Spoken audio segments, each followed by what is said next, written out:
नमस्कार, आप देख रहे हैं सी न्यूज भारत और मैं हूं आपके साथ ज्योति अरोरा। अहीर कॉलेज की जमीन के मामले में उठ रहे सवालों पर राव इंद्रजीत सिंह विचार मंच ने खुलकर मोर्चा दिया है। मंच के संयोजक प्रवीण राव उर्फ बॉबी ने कैप्टन अजय सिंह यादव और सतीश यादव को मौका परस्त बताया है। कैप्टन पर सत्ता में रहते हुए बहन के साथ मिलकर जमकर भ्रष्टाचार करने के आरोप भी लगाए हैं। साथ ही सतीश यादव को मौका परस्त राजनीति का शातिर खिलाड़ी बताया है। इसके अलावा गंभीर आरोप लगाते हुए कहा गया कि सतीश यादव कैप्टन के खिलाफ अपना मुंह क्यों नहीं खोलते हैं। देखिए इस मामले पर हमारी ये पूरी रिपोर्ट। रेवाड़ी में अहीर कॉलेजों की जमीन की रजिस्ट्री को लेकर विरोधियों की ओर से लगाए गए आरोपों पर 23 सितंबर की रैली में राव इंद्रजीत सिंह स्पष्ट कर चुके हैं कि जमीन की रजिस्ट्री में किसी तरह का कोई गोलमाल नहीं हुआ है। उनके पास अपनी खुद की जमीन इतनी है कि वो अपनी जमीन को ही नहीं संभाल पाते। उनकी कभी किसी और की जमीन पर नजर नहीं रही। दूसरों की जमीन पर नजर उन लोगों की रहती है जिन्होंने जमीन के नाम पर बड़े बड़े घोटाले किए हों। राव इंद्रजीत सिंह के इस स्पष्टीकरण के बावजूद उनके विरोधी शांत बैठने का नाम नहीं ले रहे हैं। अब इन लोगों को जवाब देने के लिए राव इंद्रजीत विचार मंच के संयोजक प्रवीण राव उर्फ बॉबी ने खुलकर मोर्चा खोल दिया है। कई तथ्यात्मक दस्तावेजों के साथ पत्रकारों से बातचीत करते हुए प्रवीण राव ने कैप्टन अजय सिंह यादव पर आरोप लगाया कि उन्होंने सत्ता में रहते हुए प्रदेश के बाहर हिमाचल प्रदेश तक जमीन के घोटाले किए हैं। उनकी जांच अभी लंबित है। जब जांच पूरी हो जाएगी तो हकीकत सबके सामने आ जाएगी। रेवाड़ी का ही रहने वाला हूँ। 35-37 साल राव साहब के सानिध्य में राजनीति की है। छोटे मोटे वर्कर थे, हम राजनीति में रहे हैं। अभी फिलहाल पिछले कुछ समय से राजा राव इंद्रजीत सिंह विचार मंच का गठन किया है। तो क्या आप प्रेस कॉन्फ्रेंस बुलाइए, क्या पूरा मामला है?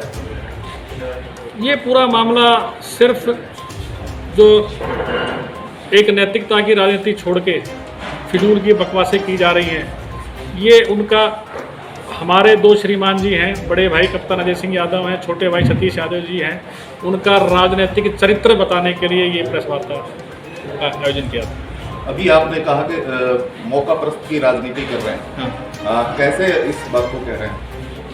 भाई मौका परस्त की राजनीति है ही। कप्तान साहब ने कर्नल राम सिंह जी राजनीति में लेकर आए थे, 2 इलेक्शन उनके नाम से जीते।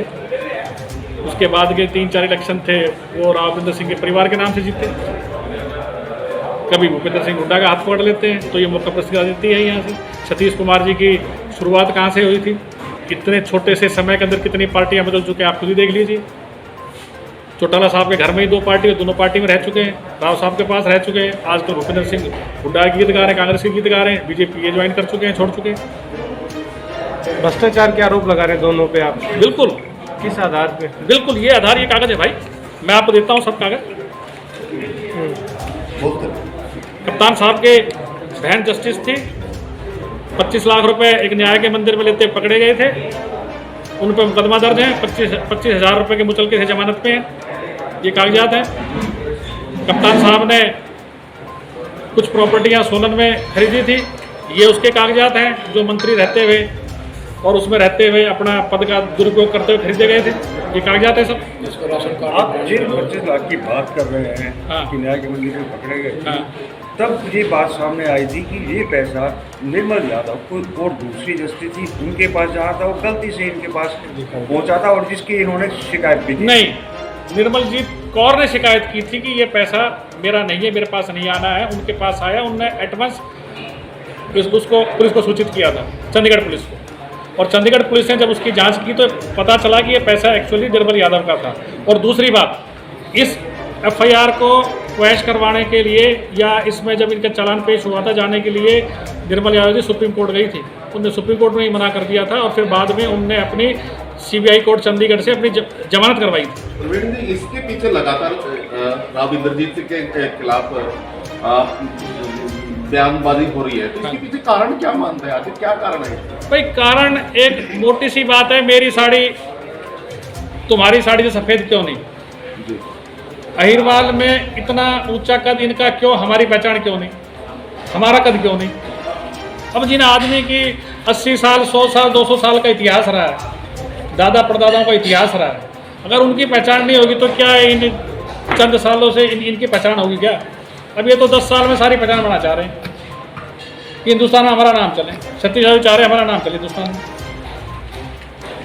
बात ये आती कार्रवाई क्यों नहीं कराते, क्योंकि राव साहब सत्ता में, केंद्रीय मंत्री, अभी भी कार्रवाई नहीं तो राव साहब कार्रवाइयाँ कप्तान साहब के खिलाफ चल रही हैं। दूसरी बात, राव साहब ने ये इतिहास रहा है, ना राव वीरेंद्र सिंह जी ने ना राव इंद्रजीत सिंह ने कभी भी ये कार्रवाइयाँ की जानबूझ के भाई किस पे झूठे मुकदमे दर्ज करवाओ या ये करवाओ या ये अंदर करवाओ, छोटे हाथी कभी नहीं की उन्होंने, कभी जवाब नहीं दिया उस चीज का। नहीं, अगर गलत किया तो झूठा क्या, सच्चाई हुआ अगर गलत किया है तो उसके खिलाफ जांच कहाँ चल रही है, किसके पास जांच चल रही है, उसका थोड़ी सी जानकारी। कप्तान साहब की जांच तो गृह मंत्रालय करवा रहा है, इनकी सारी प्रॉपर्टी की जांच चल रही है।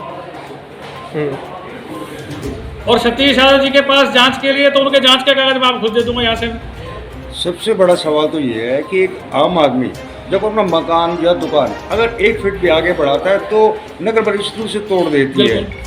अगर कप्तान साहब के पास बेनामी संपत्ति है तो क्यों सत्ता में रहते हुए अभी तक उनकी जांच क्यों नहीं हो पा रही है, क्यों सामने स्पष्ट नहीं हो पा रहा है? भाई कप्तान साहब सत्ता से 2015 में गए थे। 2015 के बाद सरकार का गठन हुआ, गठन होने के बाद और भी अहम कार्य रहते हैं, और पिछले 2 साल से तो कोविड का मामला चल रहा है। कोई भी एक जांच चलती है और एक किसी भी राजनीतिक के खिलाफ जांच है तो जांच में समय लगता है।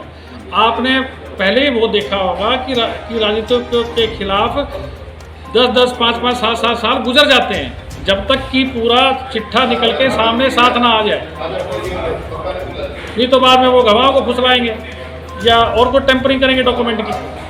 इस तरह की राजनीति आज याद आ रहा है उनको, आज यही कॉलेज के बारे में बात कर रहे हैं। एक साथ 91 के अंदर बोर्ड में क्रेडिट हुआ था। इससे पहले राव वीरेंद्र सिंह चलाते आए थे, अपनी तरफ से लेक्चररों को तनख्वाह देते थे, जो ये कहते हैं कि अपोजिशन वाले में तो जानता कौन है कि मेरा शिक्षा मंदिर है।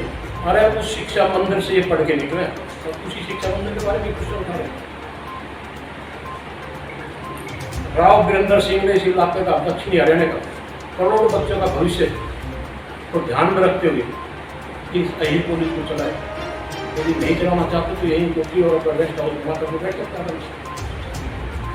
बंसीलाल ने इसको तोड़ने का कोशिश किया, ये तो राव इंद्रजीत सिंह को पता। अब ये लोग बात इस तरह की बातें करते हैं। हरियाणा से सीनू संवाददाता चैन सिंह की रिपोर्ट। इस खास खबर में फिलहाल के लिए इतना ही। देश और दुनिया की तमाम बड़ी खबरों के लिए आप देखते रहिए सी न्यूज़ भारत।